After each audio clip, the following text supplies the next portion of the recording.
and welcome to the Turkish History Podcast. Episode 26. The Heroic Lion.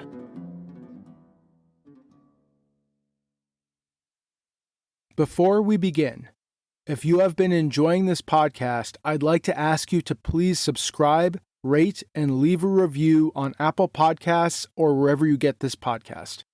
It would mean a lot to me and would help more people find the podcast. Thank you for listening. So we spent the last couple of episodes essentially covering the founding of the Great Seljuk Empire and the life of Tughrul. It had been Tughrul, the king of East and West, who had really built the empire. He had been born on the very fringes of the Muslim world to a people on the run from the collapse of their disorganized steppe confederation. He had turned a band of steppe nomads into proper Islamic rulers. Indeed, the sole legitimate rulers recognized by the Sunni Abbasid Caliph. Tughrul had conquered all of Iran and Iraq, raided deep into Anatolia, and had been recognized by the Emperor of the Romans. But as he was preparing for a great invasion of Syria and Egypt to overthrow the heretic Fatimid Caliph in Cairo, revolts of the Turkmen, furious at being forced to stay in Iraq, had forced him to return to Iran. The end of his reign had been consumed by these revolts, though he managed to largely put them down at the cost of his dreams of overthrowing the Fatimids. And he died relatively peacefully as an elderly newlywed, having basically forced the caliph's daughter to marry him. What a life. And today, we are going to discuss the succession to Tughrul, the founder of the Great Seljuk Empire, and we are going to introduce the man who will, eventually, open the gates of Anatolia to the Turks. So Tughrul now lies dead. But remember, Tughrul was childless, and in any event, the Turkish rules of succession would allow any member of the Seljuk dynasty a shot at the top job. Now, Tughrul had not liked this aspect of Turkish government. Indeed, he had not really liked any aspects of Turkish government, and he had always worked to act as a leader within the grand Perso-Islamic tradition. So as he lay dying, Tughrul had attempted to appoint an heir in the practice of the great Persian Shahs and Arab caliphs he admired so much. He picked his infant nephew Suleiman, a son of his late brother Chaghri, and appointed his long-suffering vizier, the Persian eunuch Kunduri, to act as a regent. No doubt Kunduri was extremely excited about this, as it would have made him the real ruler of the Great Seljuk Empire for the entirety of the baby's youth. But remember, as always, the Turkish rule is that any member of the ruling clan has a claim. And of course, the other Seljuk princes were not going to roll over and accept an infant governed by a Persian eunuch. I think that had Tughrul actually wanted to implant the tradition that a sultan can really pick his heir, he should have tried to pick someone who actually had a chance. Because, spoiler alert, a baby and a Persian eunuch have no shot of holding on to power and commanding the mighty and wild Oghuz tribes. Now, one claimant, a man with an actual ability to rally the tribes, was Kutalmish, who has been popping in and out of the podcast for the past couple of episodes. Though we don't know how old Kutalmish was, given that he appears as a political leader in the sources in the late 1020s, which was over 30 years ago, he was likely an elderly man by this point, even if he was, in all likelihood, younger than Tughrul. As we discussed earlier, Kutalmish was Tughrul's cousin, being the son of Arslan Israel, the man who had succeeded Seljuk himself.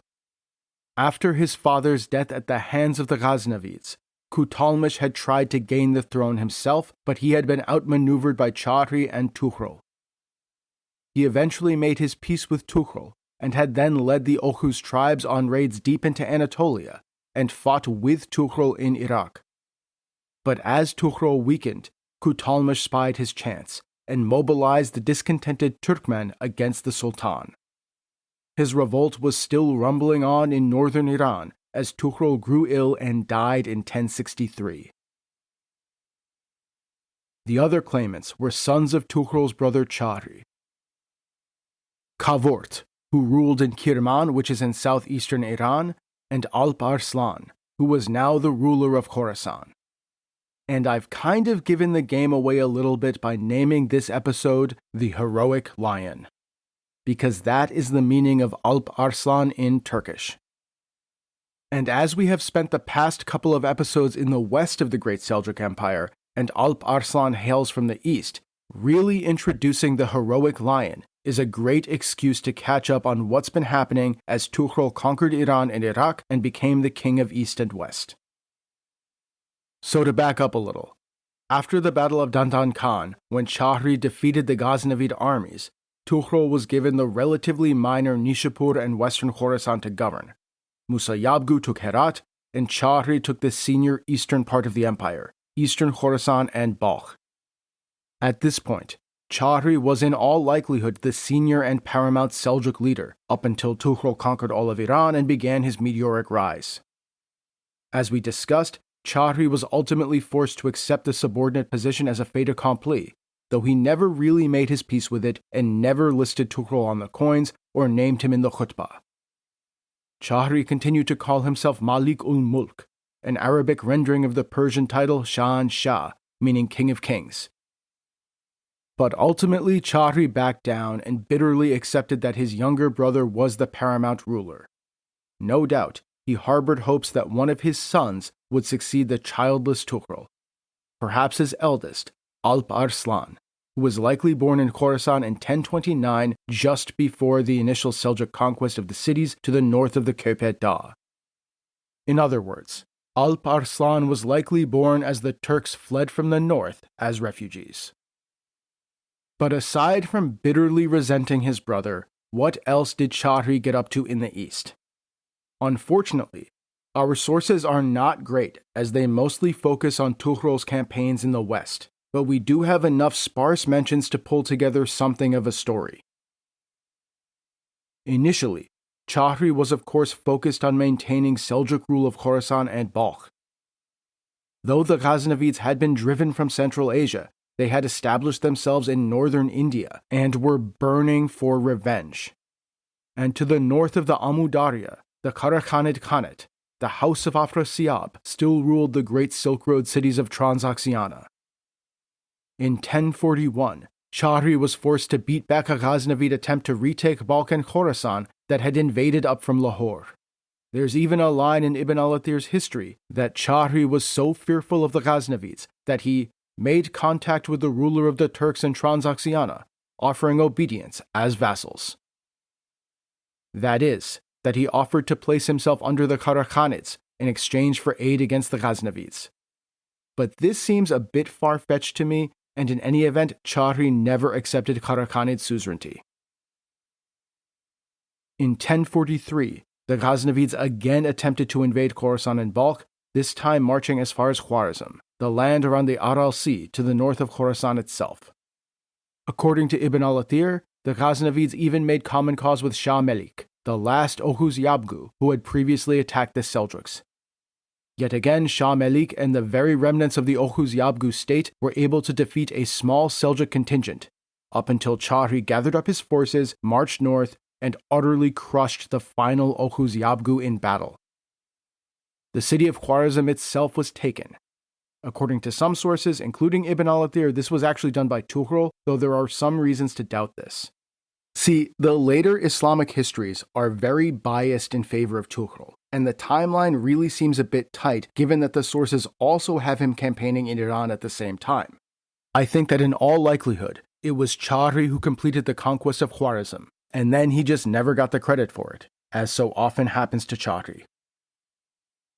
Shah Melik, the last Oghuz Yabgu, fled to shelter with the Ghaznavids, but he was eventually caught by a Seljuk prince named Irtish and delivered to Chaghri.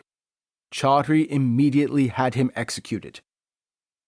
Thus the line of the Oghuz Yabgus definitively ended, and the Seljuks became the unquestioned leaders of the Oghuz Turks. Now after this, our references to the east start becoming increasingly sparse, But we do know that it was in 1044 that Chaghri's son Alp Arslan, the heroic lion, first really enters the historical record. In 1044, the Ghaznavid Sultan Mevdud again attempted to reconquer Khorasan. A great army was assembled in Lahore and marched out of India and into Central Asia. Ibn al-Athir relates, the ruler of Khorasan, Chaghri, the brother of Tughrul Bey, dispatched his son Alp Arslan against them at the head of an army. The ensuing conflict ended in victory for Alp Arslan, and the troops of Ghazna retired defeated. Chaghri and Alp Arslan followed this up with further raids against the Ghaznavids into what is now Helmand province in Afghanistan. But though our sources are sparse, it seems like there were continuing wars against the Ghaznavids and the Karakhanids. We see a fleeting reference to a great battle in either 1051 or 1052 between the Ghaznavids and Chaghri in Khorasan. And as we discussed briefly in episode 24, Tughrul himself was forced to ride east and defeat the Ghaznavids in 1052.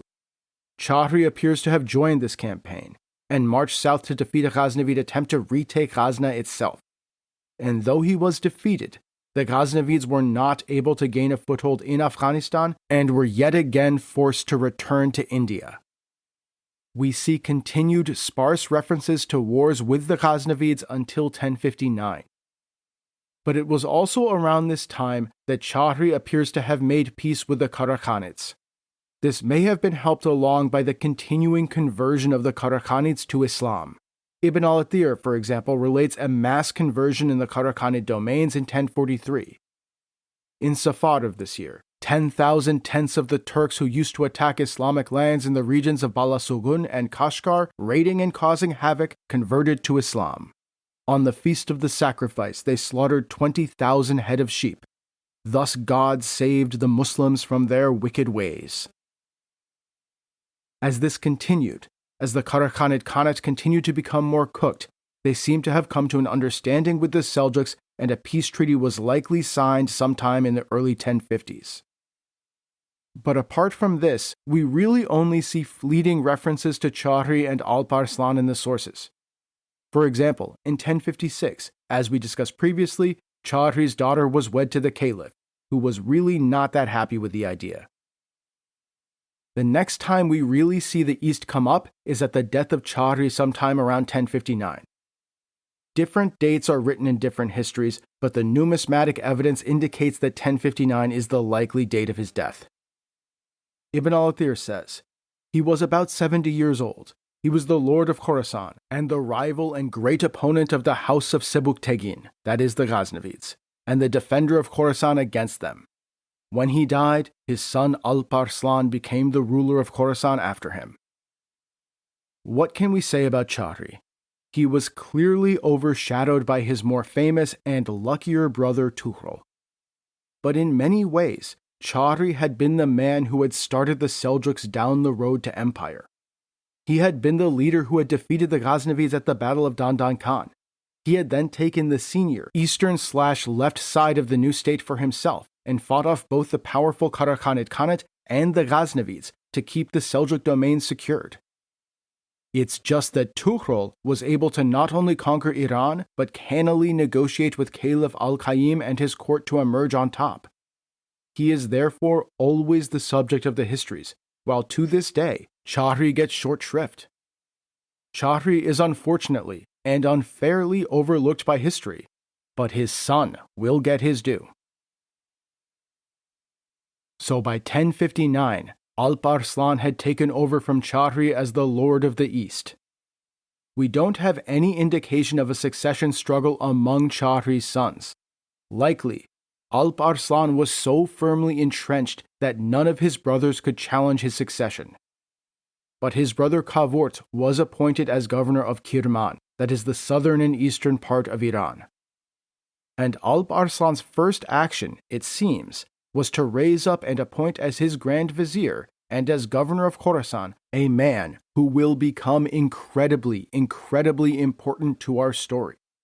The immensely talented historian, philosopher, politician, scholar, and jurist Nizam-ul-Mulk. And it will be Nizam-ul-Mulk who will, eventually, really build the Seljuk state and even come to be, in a sense, its ruler. Yet though Nizam-ul-Mulk will eventually rise to essentially command the state, according to his own personal account of history called the Siyaset-Name, he had a chilly and distant relationship with Alp Arslan. The heroic lion recognized his talents and was more than willing to use him, but it seems that he never really trusted him, and he always retained the ultimate power himself. Therefore, I'm going to save a full introduction of Nizam-ul-Mulk for a later episode, when he finally achieves ultimate power. But you should always remember that during the reign of Alp Arslan, he is behind the Sultan, lurking in the shadows and building and expanding the state and its Persian-style bureaucracy. But if you'll remember from last episode, 1059 was also a critical year for Tughrul.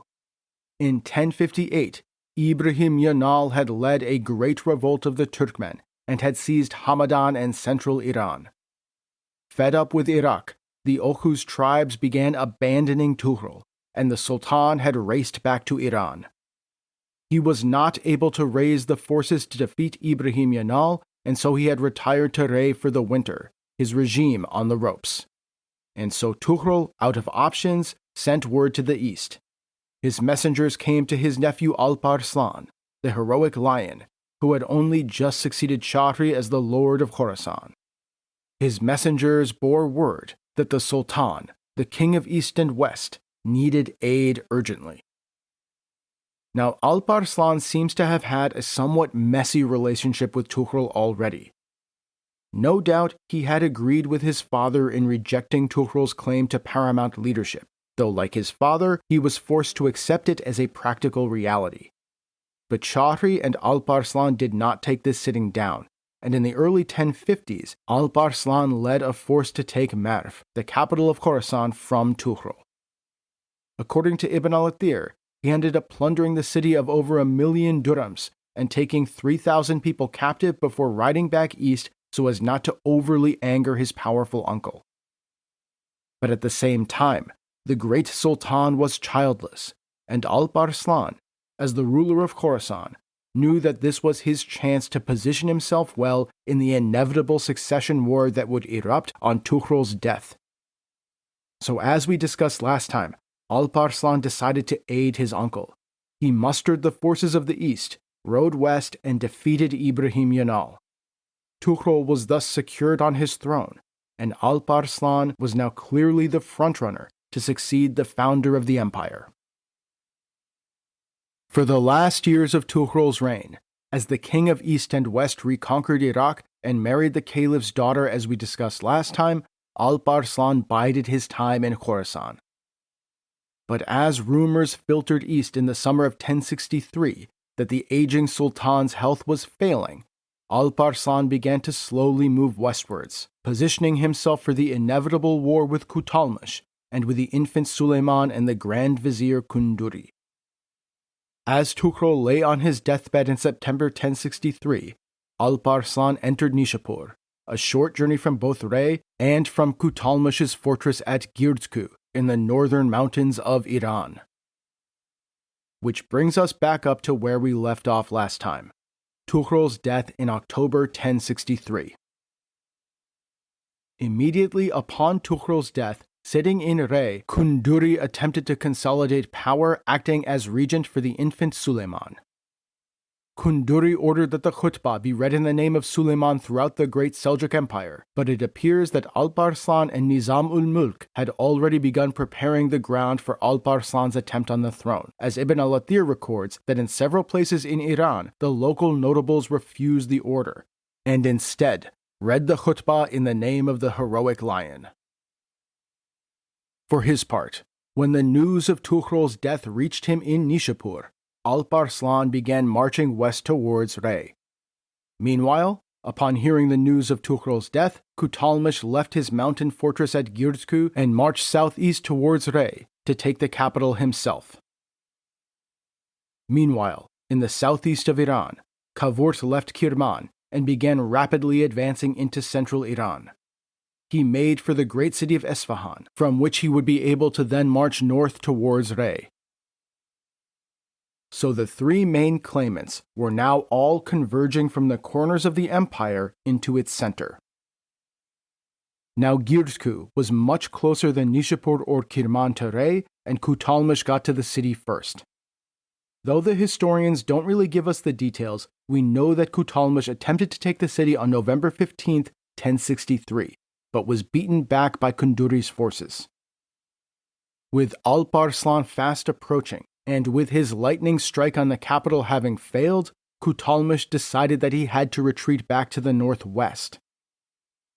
So by the time Alp Arslan got his army to Rey in late November of 1063, there was just no way for Kunduri to oppose him. Not that he likely could have opposed him in any event.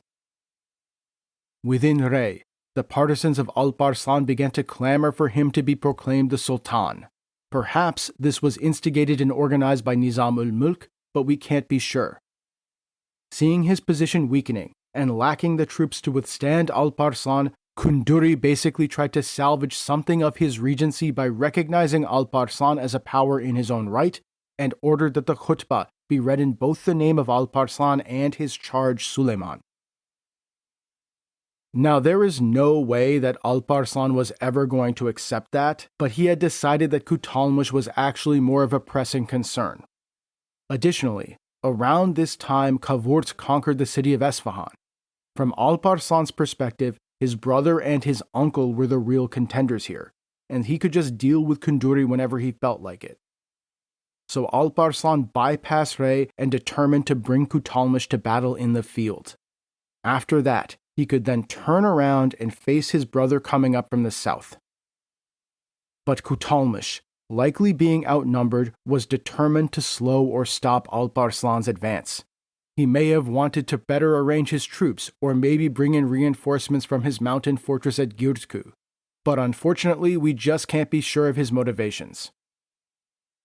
With Alp Arslan pursuing him, Kutalmish marched his army through a valley that the Muslim histories call the Valley of Salt. There, Kutalmish broke the irrigation system and the dams of the river that flowed through the valley.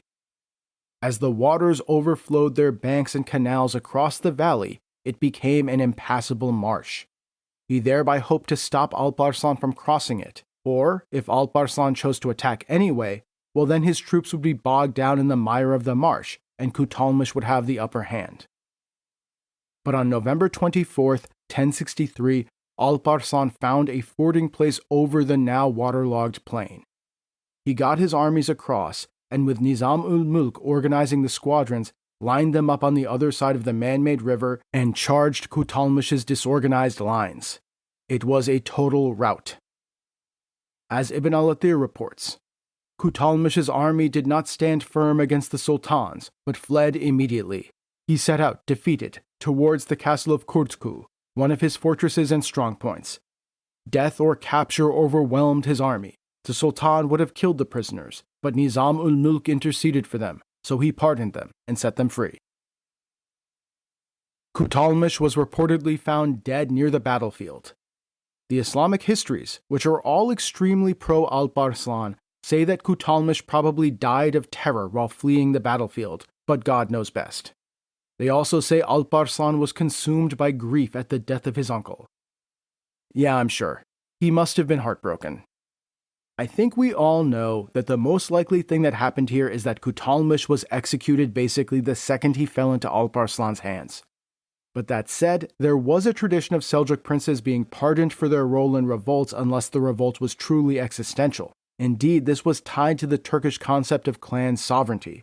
So there is indeed a possibility that Kutalmish was not murdered by Alp Arslan and instead just fell in battle. But we'll never really know.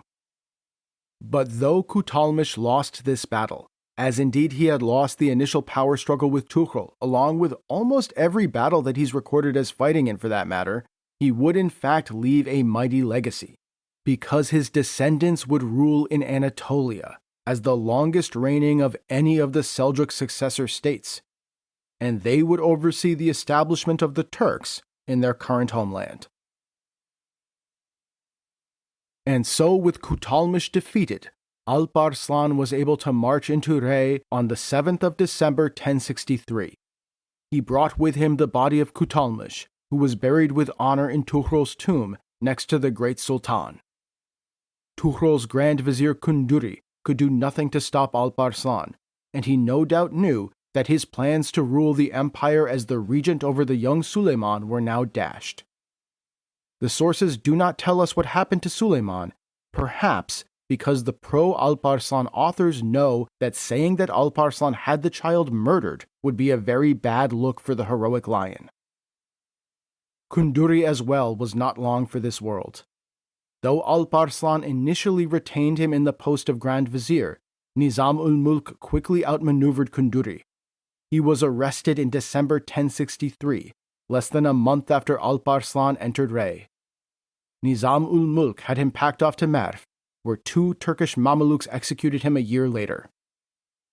Reportedly, when he was fetched for execution, he refused to be garroted. He said, "I am no thief," and insisted on being beheaded. Before he died, he sent a message to Nizam-ul-Mulk, saying to the messenger, "Tell Nizam-ul-Mulk, it is bad that you have accustomed the Turks to kill their viziers and administrative heads. He who digs a pit will fall in it." Which, as we will come to see, would turn out to be a very prescient warning. But for now, Nizam-ul-Mulk had seen off Tughrul's Grand Vizier and taken the top job for himself, and it is he who will really complete Tughrul's vision of marrying Turkish military power to a Persian-style state. For his part, upon hearing that his brother had captured Rey and defeated Kutalmish, Kavort gave up and accepted Alp Arslan's rule, at least for now. It's a bit of a speculation, but I think seeing how well Nizam-ul-Mulk had laid the ground across Iran for Alp Arslan, how quickly the elites across Iran had accepted the arrival of the heroic lion from the east, Kavort realized that there was just no realistic way to win at this point. So instead of marching north to make a quixotic claim on the throne, he retreated from Esfahan back to Kirman and ordered that the khutbah be read in the name of Alp Arslan. Alp Arslan, for his part, accepted his brother's submission and did not order him to be destroyed. Yet Kavort was still nursing ambitions of becoming Sultan in the end, bitterly demanding what he called his share of the inheritance. And so Alp Arslan, and in time his son, will eventually be forced to deal with him again. But for now, the war for the succession is over. So commanding was Alp Arslan's victory that the war had just taken a couple of months and had been relatively bloodless. So Alp Arslan was now firmly in control of the Great Seljuk Empire. The only thing that remained was recognition by the Caliph al-Qayyim in Baghdad. Now, as we have seen already, and indeed as we will continue to see, the Seljuk dynasty actually had a somewhat tense relationship with the Abbasid dynasty. As fundamentally steppe barbarians in the eyes of the civilized Arabs and Persians, the Seljuks really depended on the caliphs for legitimacy. Recognition by the caliphs was critical to getting the nobles, judges, civil officials, and so on to accept Seljuk rule. It was how steppe power was in essence laundered to make them proper Islamic rulers. The support of the caliph was also critical to the Seljuk dynasty presenting itself as the defender of Sunni orthodoxy, another key component of the regime's legitimation. But at the same time, the Seljuks were clearly the senior partner, the ones with the soldiers and the Turkmen tribes. They had the military force to do whatever they wanted. Their powerful steppe armies were far and away the most powerful military force in the Islamic world, even if they did not have the cultural and religious legitimacy that the Abbasids provided. So both sides needed each other, but also feared each other. Seljuk sultans always worried that maybe a caliph would try to recognize another claimant and thus spark a civil war. And for their part, the Abbasid caliphs always wondered if perhaps the Seljuk dynasty would finish them off and claim the caliphate for themselves. But while the Muslim world was ready for Turkish sultans, it wasn't quite ready for Turkish caliphs yet. And it wouldn't be until the days of the Ottomans that Turkish Sunni rulers felt ready to make that final jump. So for now, the Seljuk and the Abbasid dynasties existed in a somewhat uneasy alliance with each other. And so, To make sure that Al-Qayyim would recognize his rule and to get on his good side, Alp Arslan decided to sweeten the deal. The caliph had hated that Tughrul had in essence absconded with his beloved daughter, that he had been forced to marry her to that Turkish barbarian. And so Alp Arslan sent her back to Baghdad with an honor guard, instead of marrying her himself, as would have been the Turkish tradition. Remember that Tughrul had married his brother's wives after Chaghri's death. This was the common thing that Turkish khans or sultans did. So with his daughter spared this fate and gratefully back home, Al-Qayyim held a public session in Baghdad and invested Alp Arslan as the sultan. In front of the populace of the city, the robes of office were handed over to Alp Arslan's messengers. The messengers caught up with the heroic lion in Azerbaijan, where he donned the robes and made a public oath of allegiance to the caliph. Alp Arslan was now the sole sultan of the Great Seljuk Empire. Indeed, by uniting the realms of Tughrul and Chaghri, Alp Arslan became the first sultan to personally rule both east and west of the Seljuk domains. And it was now, with his throne secured, that Alp Arslan began the project that he would be so well remembered for to this very day: the massive expansion of the Great Seljuk Empire, and in particular, the opening of the gates of Anatolia to the Turks. His reign would be categorized by a truly relentless series of campaigns, driven both by the unquenchable ambition of the heroic lion and the ever-present need of the Seljuks to provide their Oghuz followers with good pasturage and plunder. And so we will end today with a discussion of the first great campaign of Alp Arslan to the west, the campaign that will set the stage for a great battle at a place called Manzikert almost a decade later. Now it is important to note that this first campaign of Alp Arslan was to the Caucasus and the Byzantine borderlands, not to the east, where a revolt was beginning to break out at this very moment. And this indicates the critical importance to the regime of gaining the support of the Turkmen. Leading the tribes to victory in raiding, particularly raiding of the infidel, was fundamental to the new sultan in securing their loyalty. It was so important that it had to be prioritized over basically everything else, even the revolt breaking out in Khorasan. Tied to this was, of course, the legitimation of the sultan as a Ghazi, burnishing Alp Arslan's credentials as a Sunni leader in addition to a nomad chieftain. And as we will see, this was all the more important for Alp Arslan because he, like his uncle, was a cooked barbarian, a modernizer in what we have called the modernizer-traditionalist divide in steppe societies, the man employing Nizam-ul-Mulk to build a proper Perso-Islamic state and continuing the work of his great-uncle. And therefore, he absolutely needed to shore up his support among the raw, wild Turkmen tribes, who were absolutely critical to his regime.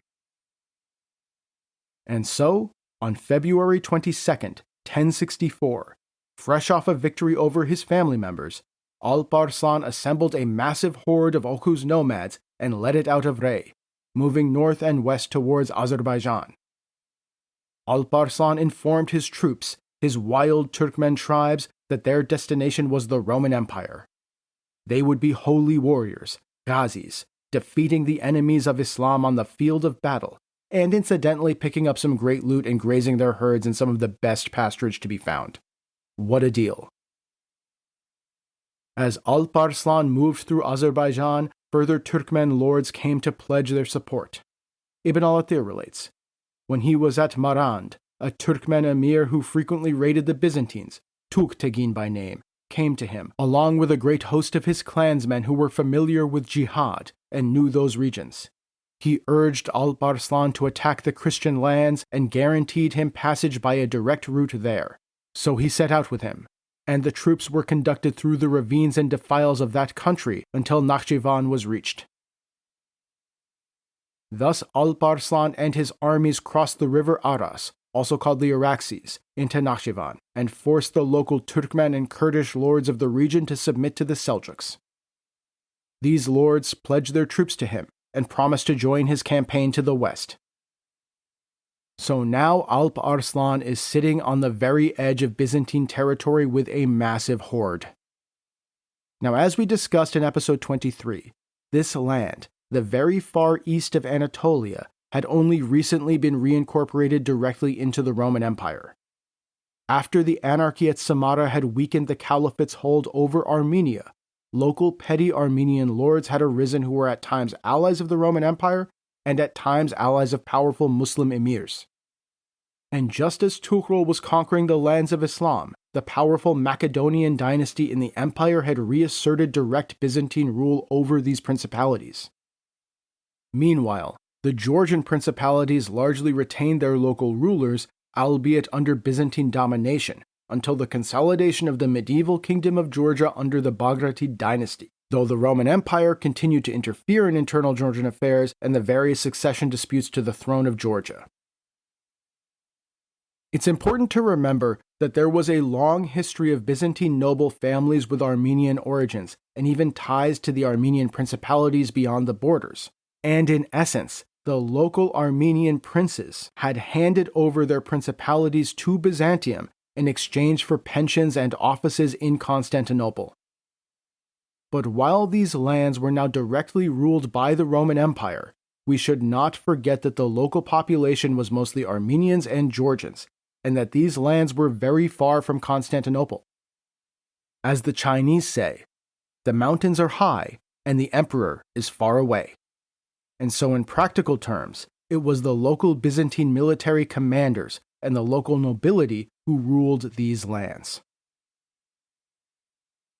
Alp Arslan began by dividing his army into two columns, both of which would move north, one to the east that would move quickly, bypassing the annexed Armenian principalities to attack the Georgian kingdom in the north, and one in the west that would move more methodically from Nakhchivan to attack the annexed Armenian principalities. Alp Arslan himself would lead the eastern column, and he handed the western army over to his Grand Vizier Nizam-ul-Mulk and his young son, the future Sultan Melik Shah, under whose reign the Seljuk Empire will reach the zenith of its power. Most likely, this was to give Melik Shah experience in leading the armies, but we can't be certain. Melik Shah and Nizam-ul-Mulk led the army north along the river Aras, striking the garrisons along the river. They quickly faced resistance by the local Byzantine garrisons, and though the Seljuk troops sustained losses, they quickly took the most important castles in the region, including the castle at Surmari. Though we don't know where this is today, the sources tell us that it was north of Nakhchivan on the Aras River, and was a castle which contained flowing water and gardens. According to Ibn al-Athir, Melik Shah wanted to demolish the castles they conquered, but Nizam-ul-Mulk intervened, saying, "This is now a frontier fort of the Muslims." And so the Seljuks instead garrisoned these fortresses. With the frontier thus pushed forward, and their line of retreat secured by these conquered fortresses, the Seljuk forces commanded by Melik Shah and Nizam-ul-Mulk again pushed north. Melik Shah and Nizam-ul-Mulk passed the great city of Ani, leaving it to their left, as they made for the city of Marmashen, which lies on the river Aras in the very north of the modern-day Republic of Armenia, and housed one of the greatest monasteries of Armenian Christianity. As such, it was a heavily fortified city, whose wall was of large solid stones, bound with lead and iron. Yet it does not seem to have been garrisoned by a Byzantine force, and was instead held only by the local Armenian militia. According to Ibn al-Athir, Nizam-ul-Mulk prepared the boats and the other things he needed to attack it, and then began the assault, keeping it up night and day. The Seljuk forces began a brutal siege of the city, wearing down the outnumbered Armenians through bloody attrition. Eventually, the defenders were no longer able to withstand the might of the besieging Seljuks. Seljuk forces quickly threw up ladders and began scaling the walls as the local militia forces broke and ran. The city fell to the Seljuks in an orgy of looting and violence. Ibn al-Athir writes, "When the inhabitants saw the Muslims on the walls, that weakened their powers of resistance and they despaired. Melik Shah and Nizam-ul-Mulk made their entry into the town and burnt and destroyed the churches. They killed many of the populace, although many converted to escape death. Brutal stuff. Now, we always have to remember that at this time, religious violence was incredibly common across the world and was largely seen as acceptable. But at the same time, we cannot let that blind us to the reality of this horrific violence that was inflicted on innocent people. And unfortunately, the sacking of Marmachen would prove to be a foreshadowing of future bloodshed. Meanwhile, Alp Arslan had advanced far to the north with his column, striking deep into Georgian territory between Tbilisi and the river Chorru. That is, across the borderlands between Byzantium and Georgia. Instead of striking the local Byzantine garrisons, he marauded across the Georgian countryside. After Melik Shah and Nizam-ul-Mulk had completed the sack of Marmachen, Alp Arslan summoned them to join him in order to march deep into Georgia itself. The medieval Georgian chronicle provides, at that time, a certain man from Turkestan, named Tughrul Bak, by which they mean Tughrul Bey, grew strong and became Sultan, as the Saracens were growing weaker. He ruled many peoples and districts. He was succeeded by his son, Alp Arslan, that is Alp Arslan. He came and took all of Kartili, killing and enslaving. The Seljuk forces linked back up in June 1064 and began marching northeast into Georgia proper. But the Seljuk armies soon came upon the heavily fortified city of Akhalkalaki in the south of Georgia. The city was truly formidable. As Ibn al-Athir relates, to the east and the west it stands on a high cliff on which are several forts, and on the other two sides there is a large unfordable river. When the Muslims saw it, they realized their inability to take it by force. Yet despite the city being apparently invincibly fortified, Alp Arslan nevertheless determined to make a go of it. As the river was clearly unfordable, the heroic lion instead ordered the construction of a bridge. No doubt under withering attacks from the Georgian defenders, the Seljuk forces were able to construct a bridge over the river over the course of June, and by July the Seljuks were able to launch an assault. The fighting was desperate, ferocious, and bloody, with many lost on both sides. Eventually 2 men came forth from the city and asked for terms. Alp Arslan, believing that they were going to surrender, called a ceasefire and sent a large group of men into the city to negotiate. But it turns out that this was nothing but a ruse. As Ibn al-Athir relates, when they had passed the outer works, the Georgians surrounded and attacked them, killing many. The Muslims were unable to escape because of the narrowness of the passage. The Georgian defenders then rushed out of the fortress, hoping to overwhelm the Seljuks with a surprise attack. The Muslim historians make a point to contrast the duplicity of the Georgians with the piety of Alp Arslan, and have the heroic lion praying while the Georgians launched their attack. At that time, the Sultan was at prayer. He heard the shouting, but did not leave until he finished his devotions. Then he mounted, advanced towards the unbelievers, and engaged them. Now, I think we have to take that story with a huge grain of salt. It's clearly written with the goal of demonstrating Alp Arslan's piety and as part of a sort of moralistic tale that medieval sources are full of. Because, of course, God is on the side of the pious Sultan, and as a result of the Georgians' duplicity, their invincible fortress now falls. But I think that in all likelihood, there was simply no way for the Georgian forces to withstand the overwhelming might of the Turks. Following this victory, the Seljuks sacked the city, burning part of it to the ground, and carried off immeasurable plunder and loot, no doubt enslaving many. The Armenian Christian chronicler Matthew of Edessa writes, "Then he took the city of Akhalkalaki with unbridled force. Generally, the entire city was put to the sword, men and women mercilessly killed, and all the priests and clerics and princes pierced with weapons. The entire city was filled up with blood. They took countless boys and girls to the Persians in slavery, as well as such treasures of gold, silver, precious gems, and pearls that there was no counting them." With the great fortress taken, the road into Georgia proper now seemed to be wide open. But instead of marching further, it appears that Alp Arslan instead wrote to Bagrat IV, the king of Georgia, and gave him a choice: convert to Islam, or submit to Seljuk suzerainty and pay tribute. Bagrat, always focused on maintaining his hegemony over Georgia, realized he could not withstand the might of the Seljuks. So he reluctantly agreed to pay tribute to Alp Arslan. According to both the Georgian Chronicle and Matthew of Edessa, King Bagrat's niece was sent as a bride to Alp Arslan, and the Islamic sources also state that Nizam-ul-Mulk took a Georgian princess as a bride. Though as we will see, Bagrat was very canny and began also reaching out to Byzantium to find a way to play the Seljuks and the Byzantines off each other to maintain his rule in Georgia and as much of his independence as he could. For his part, with the submission of Georgia now secured, Alp Arslan decided to turn back and begin marching home to Iran, now laden with plunder and loot from Armenia and Georgia. But the way back home would take him and the Seljuk army to the greatest prize of all, the magnificent and fabulously wealthy Armenian city of Ani. Ani had been built by the Armenian Bagratuni dynasty, the Armenian branch of the same royal house to which the Georgian king Bagrat belonged. As the anarchy at Samarra had weakened the Abbasid Caliphate, the Bagratuni dynasty had broken free of Abbasid overlordship and consolidated power over the other Armenian principalities, and their capital at Ani had become immensely wealthy.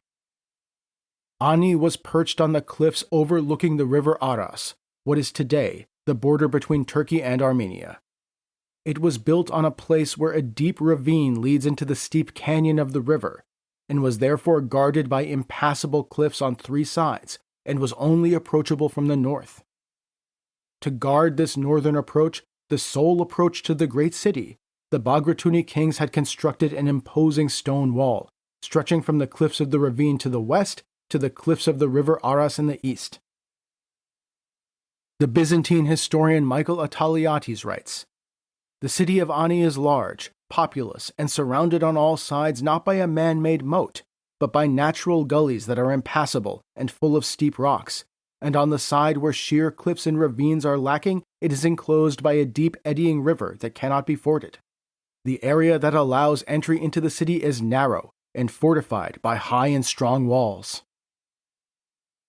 Ani was therefore incredibly defensible, and as Bagratuni Armenia became rich and powerful in the 10th century, wealth flowed into Ani. Magnificent churches and palaces were constructed, along with markets, monasteries, and defensive walls. Ibn al-Athir says that there were over 500 churches within its walls. Even today, the ruins of Ani are one of the greatest tourist sites in Turkey, though unfortunately they have not been looked after well until very recently, as for 75 years they lay directly on the heavily militarized border with the Soviet Union. As discussed earlier, eventually the Byzantines took over the Armenian principalities just as the Great Seljuk Empire was formed. The local Armenian lords traded their sovereignty for cushy pensions and Roman titles, and decamped from eastern Anatolia to Constantinople. And so the immensely wealthy city of Ani was now home not to an Armenian king, but a great Byzantine garrison, and it now lay in the warpath of the heroic lion. The Seljuk army reached the walls of Ani in early August 1064. Alp Arslan mustered his men along the northern wall of the city, the only approach into the great city. Reportedly, upon seeing the walls and the cliffs, the Turks despaired that the city was unconquerable. Nevertheless, the Seljuks began erecting siege works, tall wooden towers to scale the walls, and massive catapults. They also began to mine the walls, that is, digging tunnels from the front lines toward the walls, whereupon the area under the foundations of the walls would be dug out and supported by wooden columns, before the wooden columns would be set alight, causing the walls to collapse. Some of the most terrifying fighting in medieval warfare took place in the dark tunnels underneath the walls of besieged cities. For their part, the Byzantine garrison peppered the besieging Turks with arrows from the walls, desperately hoping that the mighty defenses of Ani would withstand the massive Seljuk hordes before them. Meanwhile, the Turks began firing arrows from their siege towers and bombarding the walls with their catapults. Reportedly, the Byzantine troops were swept from the walls, but so formidable were the defenses of the city that it appears that there was no way for the Turks to overcome them. The walls remained firm. But then, a mere 25 days into the siege, as Ibn al-Athir relates, by the grace of God, something happened that they had not counted on. For no reason, a large section of the wall collapsed. Now, we don't know why this happened, but both Byzantine and Muslim historians record a massive earthquake in the region in 1058, and Michael Attaliates records a further great earthquake in 1063. And I personally think the best guess is that the earthquakes had, in an unseen way, weakened the foundations of the Great Walls of Ani, such that the preliminary mining work and the Seljuk catapult strikes were able to bring a section down. Regardless, with a gap now opened through the Great Walls, the Turks began pouring into the city. They wreaked havoc throughout the fantastically wealthy metropolis, looting, killing, and plundering. As was so often the case when cities fell to besiegers in the Middle Ages, Ani fell into an orgy of bloodshed and rape. Ibn al-Athir writes that more people were killed than could be counted, and the corpses piled up so high that the Turks had trouble entering the city. He relates that as many were killed as were captured. On the Roman side, Michael Attaliates tells us, the enemy realized what they were about to do and charged the gates all at once, shouting their war cries loudly. Aggressively destroying the gates and parts of the walls, they took the city by storm, and the slaughter of those inside was beyond telling. For no mercy was shown on account of age, sex, or creed, and a river of blood flowed through this pitiable and unhappy city. The historian Sibt ibn al-Jawzi, who was himself the son of a manumitted Turkish Mameluke, wrote that an eyewitness related of the carnage. Putting the Persian sword to work, they spared no one. One could see there the grief and calamity of every age of humankind, for children were ravished from the embraces of their mothers and mercilessly hurled against the rocks, while the mothers drenched them with tears and blood. The city became filled from one end to the other with bodies of the slain, and the bodies of the slain became a road. The dead bodies were so many that they blocked the streets. One could not go anywhere without stepping over them, and the number of prisoners was not less than 50,000 souls. I was determined to enter the city and see the destruction with my own eyes. I tried to find a street in which I would not have to walk over the corpses, but that was impossible. Now, we should take that with a grain of salt, as Sibt ibn al-Jawzi recorded this incident over 100 years after the fact, and as he was patronized by the Ayyubid dynasty of Egypt, he in general had an anti-Seljuk perspective. And though Michael Attaliates was a contemporary, he also has his own biases for obvious reasons. But nevertheless, there is no doubt at all that the violence, rape, death, looting, and plunder were extreme. Indeed, Ani would never again regain the same level of wealth, population, or primacy. The city would be passed around by the Seljuks, other Muslim emirates, and the Christian kingdom of Georgia, falling again and again to conquering armies as its population began to abandon it. Eventually, it would become the desolate ruins we see today. But from the Seljuk perspective, this Great Western Campaign, the first Great Western Campaign since Tughrul's campaign 16 years earlier, had been a remarkable success. The heroic lion had secured the submission of Georgia, captured a string of Roman fortresses which secured valuable pasturage for his wild Oghuz followers, and had looted one of the wealthiest cities of the Middle East. As the Seljuk armies returned to Iran laden with plunder and slaves, Alp Arslan could rest easy. It had been less than a year since he had assumed the throne through defeating Kutalmush and Kunduri and Kavort, and he had already secured his position as a Ghazi warrior by defeating the infidel. And perhaps most importantly, he had secured the loyalty of his Turkmen followers by providing them with pasturage and plunder. And next time, we will discuss how the heroic lion propelled himself forward from these great initial victories in his first year as Sultan, both to expand the Great Seljuk Empire further than ever before, and ultimately set himself upon a road that ended at a place called Manzikert.